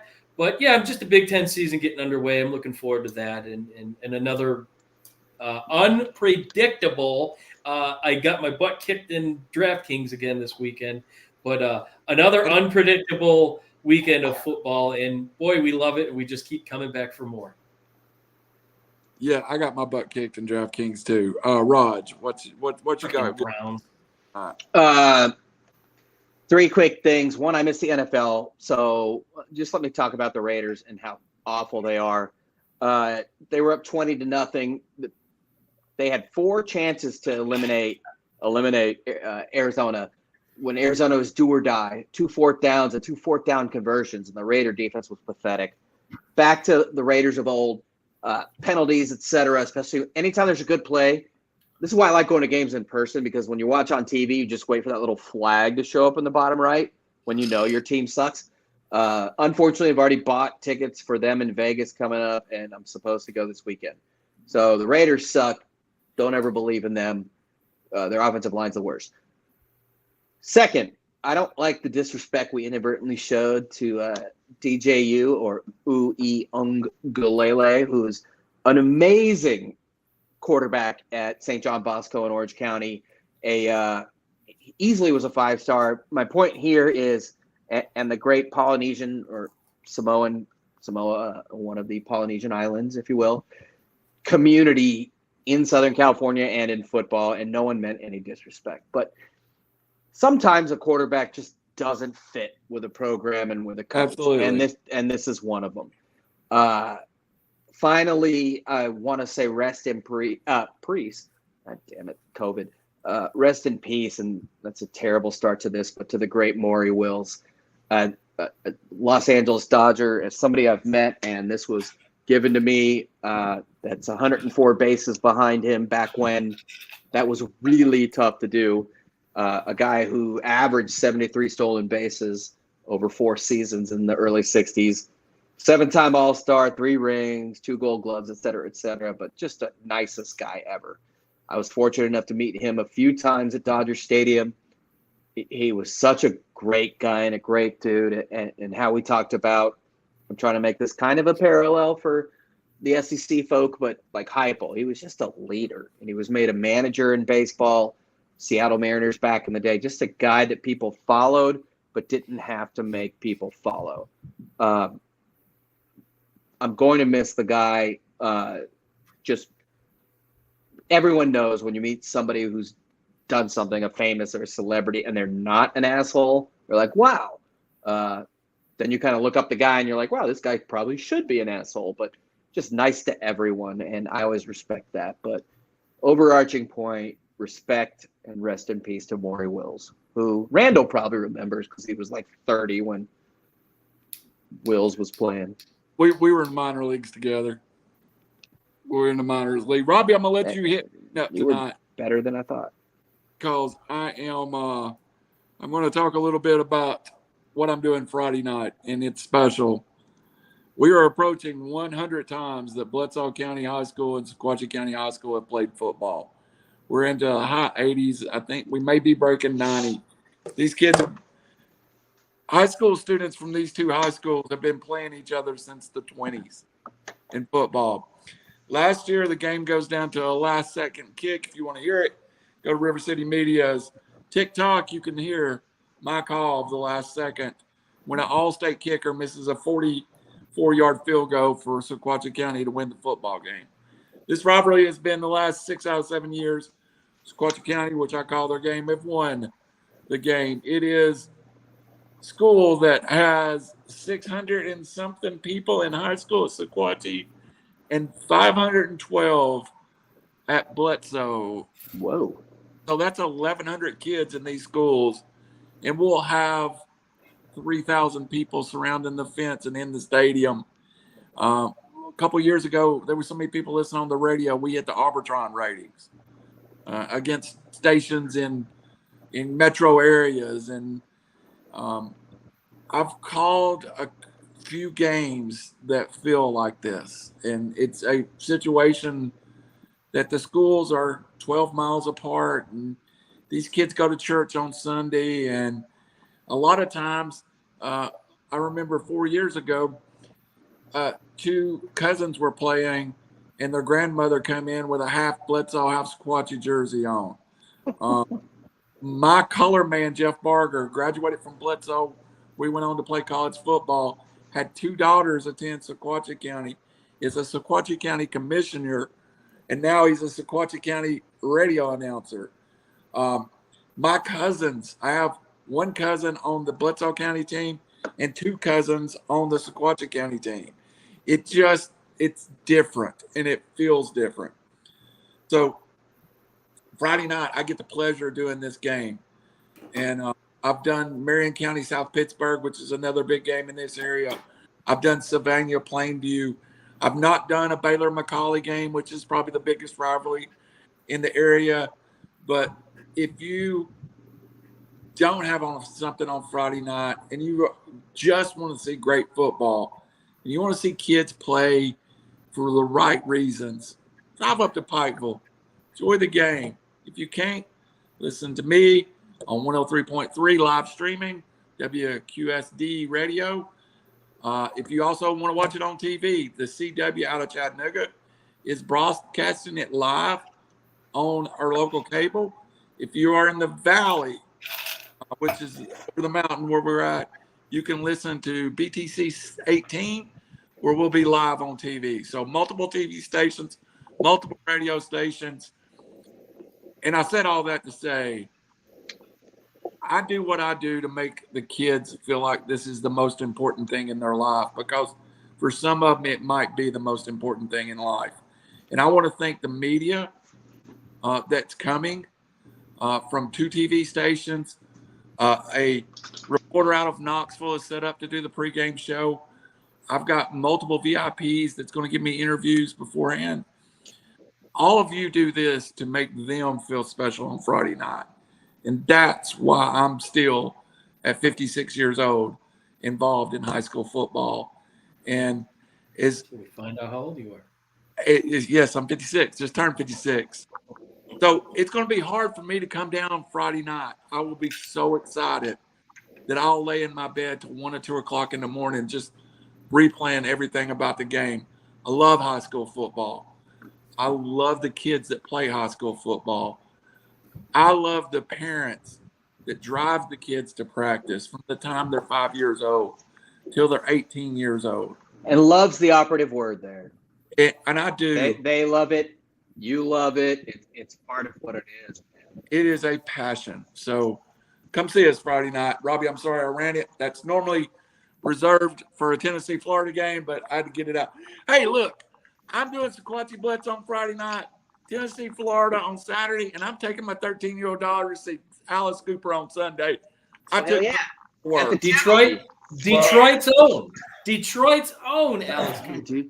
Cooper at the Tivoli's awesome. Well, hey, Randall, I would say in order for us to give back to those kids, if any of them want to get into sports media, let's have them on a guest segment on Reckless Speculation, and let's see if this is what it looks like. Not they're going to be better than us, dude. But it's good to see what it would look like. Absolutely, I can get them on here. Let's just get them as interns, but their parents need to be well. Yeah. Wait a minute, final Robbie? words are, Raj, I'm glad you're back from COVID. I think our household's about to be battling the second bout of it.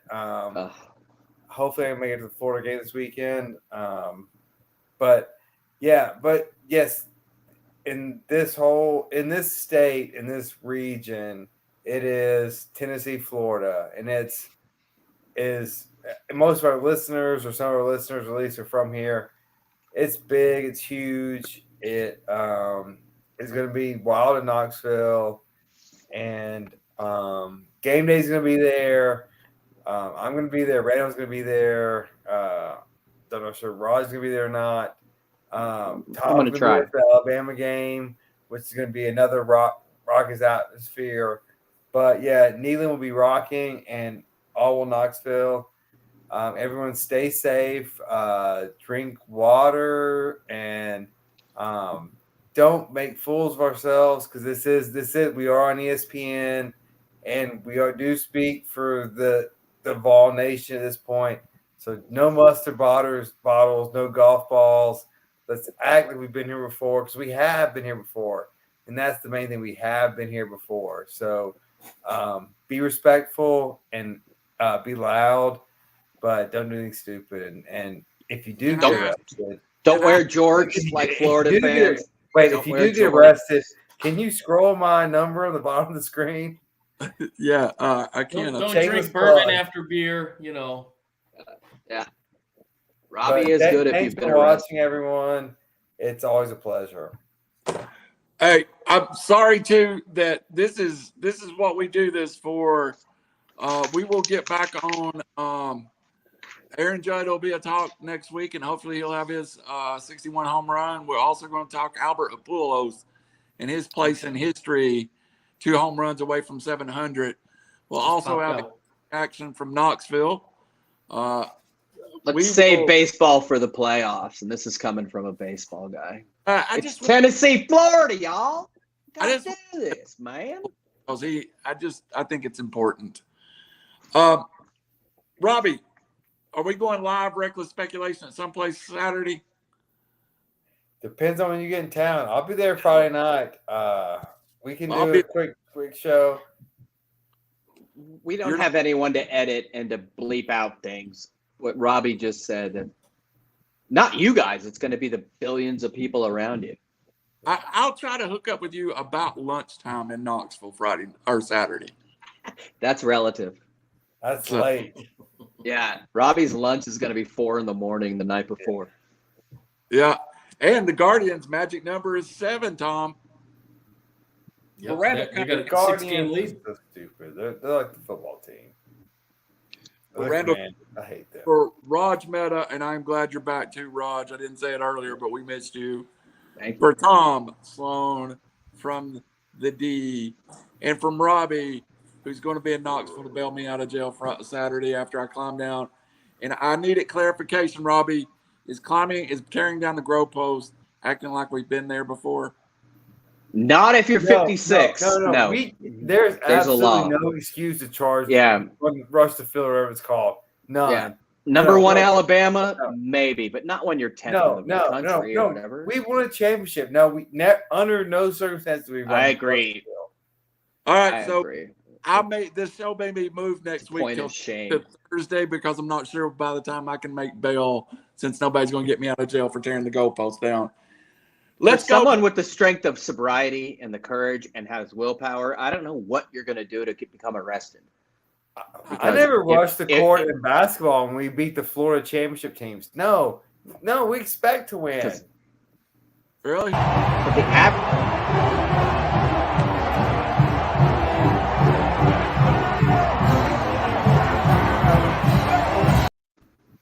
Roger, all I heard was walkie top the whole time you were talking.